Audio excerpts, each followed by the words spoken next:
right, hey, there is my 1/5 scale electric loader. Just trying to figure out how to build a friction diff to fit inside that small axle housing I have. You guys can check out other videos that I have on this.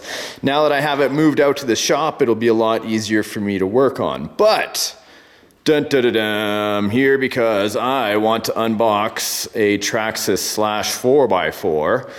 Some of the viewers are actually wondering, hey, don't you have one of these already? And the truth is, yep, but it has been smashed into the ground, just used over and over for RC adventures. And instead of just repairing everything, it would be a lot better if I just went out and bought one that was a new one. And as soon as I saw the Fox edition, bah-wah, I wanted it. All right.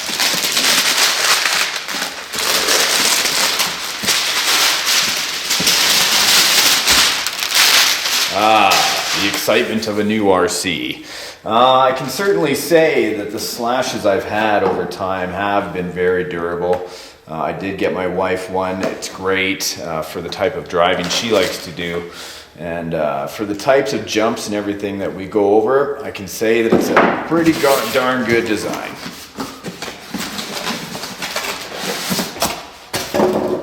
There we go. The moment of truth.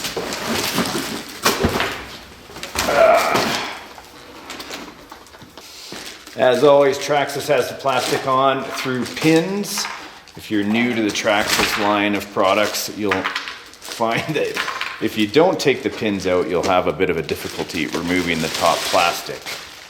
Nice, look at that.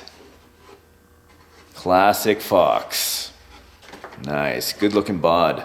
It's going to have to hold up to lots of abuse, and I wonder if I'm going to go ahead and take some Gorilla Tape, which is kind of like a fiber tape, to the inside of this, just to give it a little bit of strength. So when it does come down, since it is winter at the time of this filming, you know, this kind of plastic likes to crack. So a little bit of reinforcement should be no problem.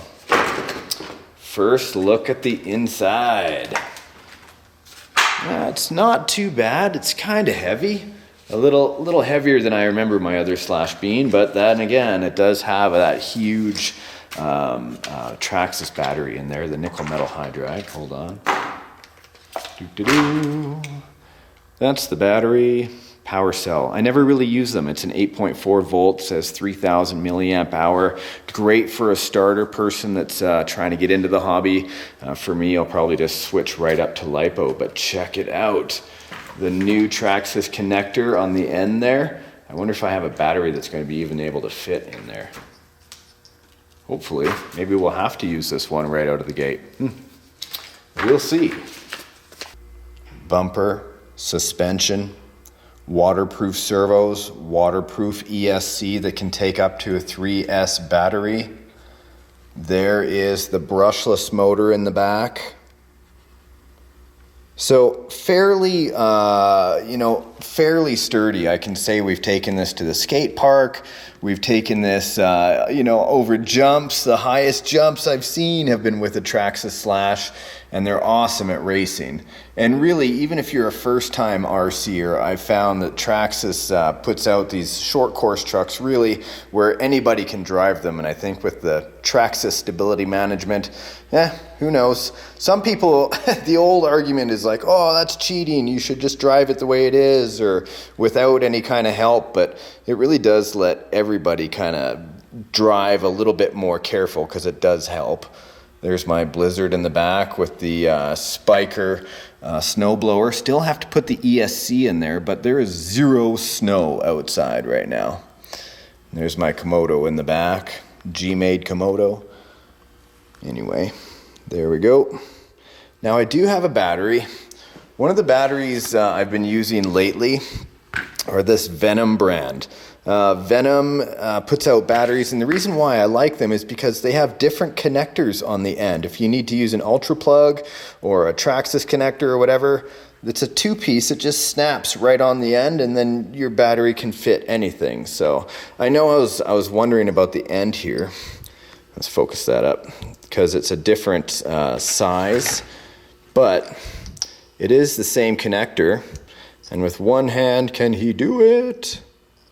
Got to be careful with LiPo batteries, but yeah, I was able to slide it in. and I bet you we get a connection, but I don't want to turn it on until I get the radio and make sure that is turned on as well. Okay, so 4 AA batteries on the bottom.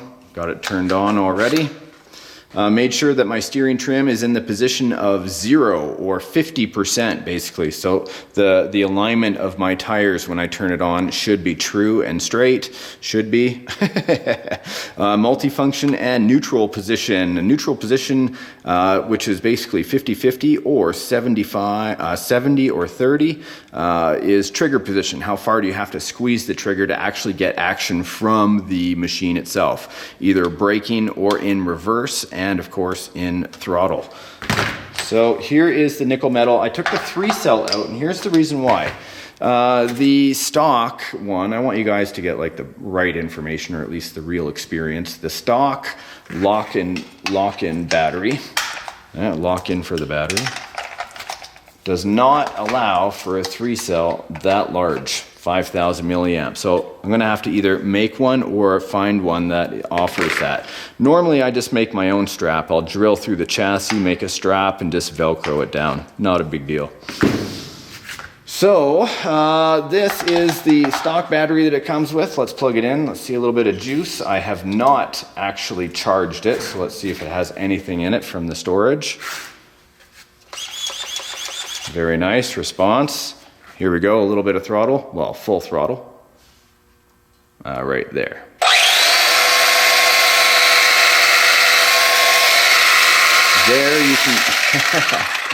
There you can see stability management. So the Traxxas stability management is running a gyro that tells the steering servo how to counteract fishtailing. You see that? So even as I'm going, if I'm trying to control, basically the car is going to try and keep me going straight if I'm not using the steering. If I'm using the steering, yes, I can actually have more control going around the corners, right? So there you go. So I'm going to stop there. I'm going to throw the 3-cell in there just to see what kind of power I have. See what kind of change in wheel speed we get. There we go. On and throttle.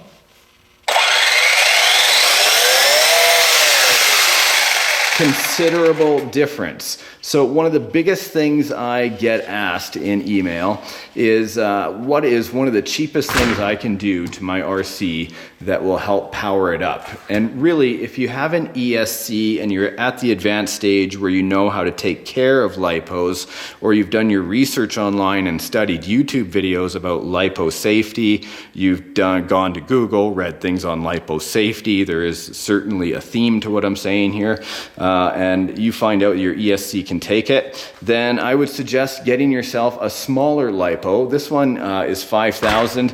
The reason I say smaller is because, you know, just to find out if you like it or not, get yourself a 2200 3-cell or a 2-cell. 3-cell is the maximum in this vehicle. 2-cell gives you a ton of power as well.